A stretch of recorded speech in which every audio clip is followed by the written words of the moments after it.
নমস্কাৰ বাইদেউসকল, পোনপ্ৰথমতে আপোনালোক সকলোকে আন্তৰিক স্বাগতম জনাইছোঁ। বাইদেউসকল, আমাৰ অসম ৰাজ্যিক অংগনবাড়ী কৰ্মী আৰু সহায়িকা সন্থাৰ সম্পাদিকা প্ৰধান ইন্দিৰা নেওয়াৰ ডাঙৰীয়ানীয়ে ৰাজ্যৰ অংগনবাড়ী কৰ্মী আৰু সহায়িকাসকলৰ বাবে আজি এটা অত্যন্ত গুৰুত্বপূৰ্ণ খবৰ দিছে, যিটো খবৰ আমাৰ ৰাজ্যৰ প্ৰতিজনী অংগনবাড়ী কৰ্মী আৰু সহায়িকাই জনাটো অত্যন্ত প্ৰয়োজন। গতিকে বলক এটা ভিডিঅ' ক্লিপৰ জৰিয়তে আমি আজিৰ এই গুৰুত্বপূৰ্ণ খবৰটো জানি লওঁ।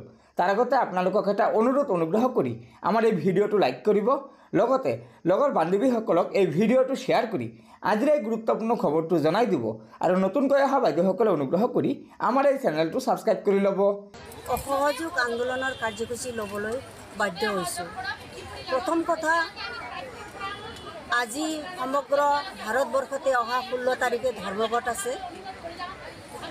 আমি অসমৰ কথাটো লক্ষ্য ৰাখি অহাকালিৰ পৰা মেট্ৰিক পৰীক্ষা আৰম্ভ, সেইটো লৈ আমি অসমত আজিয়ে এই ধৰ্মঘটৰ ঘোষণা কৰা হৈছে CITৰ পক্ষৰ পৰা।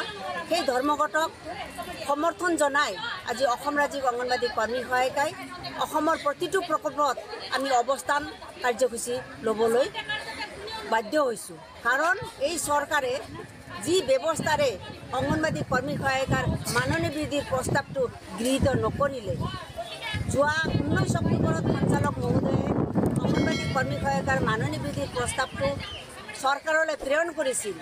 এই প্ৰস্তাৱটো আমি আশাৰে বাট চাই আছিলোঁ। যোৱা 5 তাৰিখৰ পৰা যি বাজেট আৰম্ভ হৈছে, 12 তাৰিখে যি বাজেট দাখিল কৰিছে, এই সময়ছোৱাত অংগনবাড়ী কৰ্মী সহায়িকাৰ এটা শব্দও সন্মানীয় বিত্তমন্ত্ৰী মহোদয়ে উল্লেখ নকৰিলে। এনেকুৱা নিষ্ঠুৰ আৰু এনেকুৱা নিৰ্দয় চৰকাৰৰ তলত আমি তৃণমূল পৰ্যায়ত আমি কাম কৰি আছোঁ। সঞ্চালক এজন বিভাগে দিয়া প্ৰস্তাৱো এই চৰকাৰে গৃহীত কৰিবলৈ নোৱাৰিলে, অস্বীকাৰ কৰিলে। আমি অসম ৰাজ্যিক সংগঠনে ধিক্কাৰ জনাইছোঁ।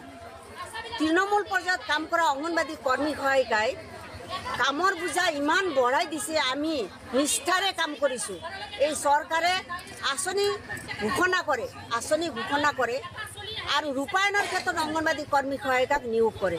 আমি কৰিছোঁ, যদি কৰা নাই কওক চৰকাৰে।